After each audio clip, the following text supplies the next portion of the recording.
What is up, people, and welcome back into my channel. So in this video we're gonna talk about a method that's gonna help you close your next 5 high-ticket clients. And this video is gonna be very short, like very simple to the point. I'm just gonna walk you through, I think, one of the most important concepts that you need to understand yourself before you get on your next sales call.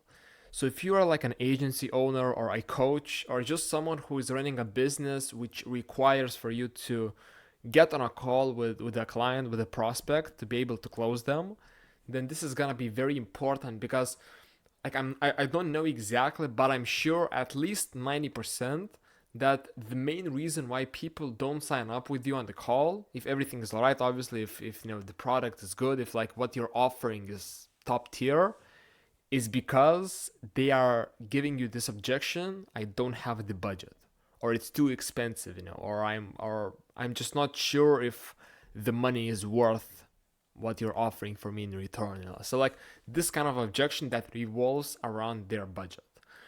And I'm sure that a lot of us, because I've been in sales for like a lot of time, I'm sure a lot of us, when we take this at face value, we definitely think, that maybe they don't have the money, or maybe they are struggling to allocate the capital, but everything else is good.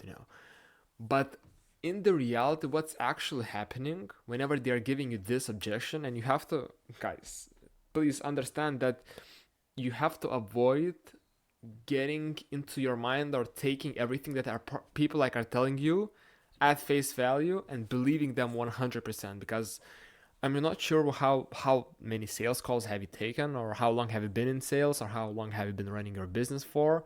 But one thing that prospects love to do is to lie.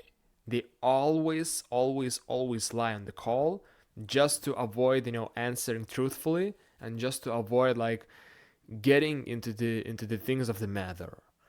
So when they, for example, say I don't have the budget, what they really mean by that is that they are just scared. They are just afraid that their investment is not gonna pay off, or that you are not worth their investment at the moment.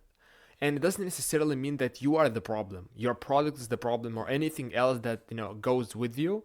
But it just might be like a limiting belief that prospects have, because you haven't done a job full enough to convincing them that this is the decision they have to make. Otherwise they'll go broken, or otherwise they don't have any other choice. So I want to tell you like a quick I guess resource back, like a quick step-by-step process of what I would do in your shoes to be able to deal with this objection, because it doesn't necessarily have to come with this, like 5-word sentence. I don't have the budget. It could be I want to think about it. It could be I want to speak with my partner. Like, it doesn't matter. But what they often say is that what they mean by what they say is that I am just scared, or I don't trust you. So a lot of people on sales calls give you the objection that they don't have the budget to work with you. But as I said, what they're really saying is that they either don't trust you, or they are scared to make the decision. Like, this is in a nutshell what it is. It's not that they don't have, because if they have gotten on a call, they know that if they haven't had any money to invest, they wouldn't even waste your time. Like, your time as a business owner, as a CEO, or if your manager is taking a call, like, our time is valuable, and people know that. So they know that they have the money to invest. It's just that they might be more skeptical, and more like they might be holding on to their money a lot more than the others. So like, it depends. But as I said, like, if they have a house, an internet connection, and a laptop or a phone, they definitely will have the money. So money is not a problem, even though they are saying, that I don't have the budget. And it's actually really interesting, because these people, obviously when they get on a call, they have a problem. Like, they have some sort of a problem that you are trying to fix or solve with your service, or with your program, like whatever it is that you're selling. And they are on that call speaking with an expert, or I assume you're an expert. If you're on a call with your prospect, you have to be an expert. Otherwise, this might not apply as much. Like, if you're not the best at what you do, then that's what you have to fix first, and that's probably why you're getting these objections. I'm assuming by making this video that like you are very good at what you do, or you are very good at what you teach. So this by itself, like by automatic, it doesn't even like apply into this category. Now we are talking here how to like overcome this objection and to understand like what objection, like what it really is. But it can be that your product is not good enough, so you have to fix this first. Now, yeah, as I said, like those people, they know they have a problem. They are speaking to an expert who could solve that problem. And what happens is those people start to sell themselves as to why they can't invest. They can't make a decision and how helpless they are. Like a lot of the times, it's actually a very interesting psychological like perspective. If, for example, I get on a call, or let's just take another example, like, if I go to the doctor, like doctor's appointment, and I know I have an issue, I go to them so that that doctor could identify exactly what's the problem. They do a small analysis, like for example, if I'm going because I broke my ankle, I don't know exactly how bad is it. I don't know exactly what's like the process of healing it, everything, but I just go to the doctor because they are the expert at telling me, at identifying, and I know I'm gonna trust them. So it's the same way. Those people, when they get on a call, obviously they don't know if you are the expert. They don't know if you know everything to their problem, like if you know the answer. But at least the baseline is there because they agreed to get on a call and they agreed to spend like 45 minutes. So they know that you are the authority, but it's up to you on how much of an authority you're gonna be on the call. So those people, they start convincing against making the decision. And shouldn't this be the opposite? Shouldn't they try to, like, if they are in a place where either their business like problems or anything, or they're losing money, or they want to achieve a better life and they want to solve the problems, shouldn't they try to look for ways to make the decision no matter what? And on the contrary, prove to the expert you're talking to how good of a fit they would be for a program, solely because they're ready to work with them, even though they're not like in the best place financially. So I'm telling you this because sometimes the best way for you to understand like where the prospect is coming from is to get into their shoes, is to basically just try to think the way they think. And if you can internalize exactly what are their thoughts, you can then help them overcome those thoughts and put them in a place where they gotta have to make the decision. And that's essentially, that's how people should be thinking about it. Your job as a CEO or a closer, or like whatever you are doing on a call, is to reframe their mind and put them in this spot where they are going to feel bad about themselves if they don't move forward with you. So it's almost like you go through the entire like call, you ask them the question, like you identify the problems they have, the goals, everything. And if towards the end of the call they're giving you like some shit or some, I don't know, some resistance about not wanting to move forward, even though you yourself as an owner or as a closer know 100% and can assure that what you are, like what you have, what you sell is totally the best thing for them that could happen. And if they are not gonna make the decision, they're gonna be fucked 10 times more than they are gonna make the decision. Then your job is to put them in a place where they realize that genuinely, and they are not gonna have any other choice but to move forward with you. And it's not manipulation. Like it's not manipulating, and it's not trying to make them make the decision with you playing, some mind tricks, because it only works if you are 100% certain that your service is the perfect solution to their problem. As I said, if you can't, like for example, if I had to ask you, hey John, or hey Peter, can you 100% without any self-doubt tell me that your service is the best and you know what you're doing 100%? If you can't tell me without hesitation yes, then you have to fix this first. Otherwise, prospects are gonna feel and they're gonna sense that you are not there 100% yet with your own offer.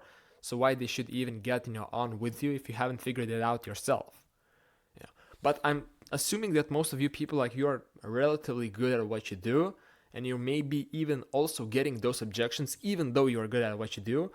Then it becomes a game of sales. It becomes of how good you can understand a prospect, how you can help them understand their situation, and how you can put them in a spot where they know they have a problem. They know your service is literally the best decision for them to make, and it's just the gap that they have to fill themselves spiritually and mindfully, and you just have to help them, like holding their hand to make that decision. And if you are the type of person who sells high ticket, make sure, guys, make sure you don't waste time with your own problems. And when you approach people to help, you solve them, you're quick to move. Like when you have all the facts you need and you don't allow your limitations to be the reason why you're trying to sell that person as to why it's so difficult for you to move forward. So it applies both to salespeople and to prospects. Like you guys, if you're prospects, and if you are interested into a program, if you actually don't have the money and if you don't know what you want, or if you don't know if you're actually gonna move forward or not, don't even book that call. Don't move forward. Like you have to be certain about what you're doing and you have to be aware. Like you have to have a plan. Otherwise, you're gonna fall off in the process. In the meantime, like a week pass by or a month. So you have to be always conscious on anything that you do. And as I said, this applies both to salespeople and prospects. But yeah, guys, I hope that makes sense. And I just put this example, but it could be like, I need to think about it. I need to think about it, or let me get back to you, or like I have to speak to my partner. Like it doesn't matter. What they're saying is that I'm just scared, or I'll write this down. Don't trust you. So they either are scared to make the decision or they don't trust you. And usually both of these like go hand in hand. They are scared because they don't trust you. They are afraid to make the decision because they don't have all the facts, or you haven't convinced them enough to trust you. So the main thing I want you to get out of this video is don't take whatever they're saying in face value, because most people, after the person says I don't have the budget, will say, okay, sure, just call me, or I'll call you in a month to just take a look at your, like, if you have been able to allocate the money, or what you're gonna to do like in the next few months to get the money. Don't assume or don't fully like accept what they're saying. Try to dig deeper, because always, like, not always, but at least 80 or 90% of the time, those objections have a meaning behind them, and that meaning is something like that. I need to think about it means I'm not sure that this is gonna work. I have, like, for example, maybe tried something like this before. It didn't really work out for me, so I'm a bit skeptical.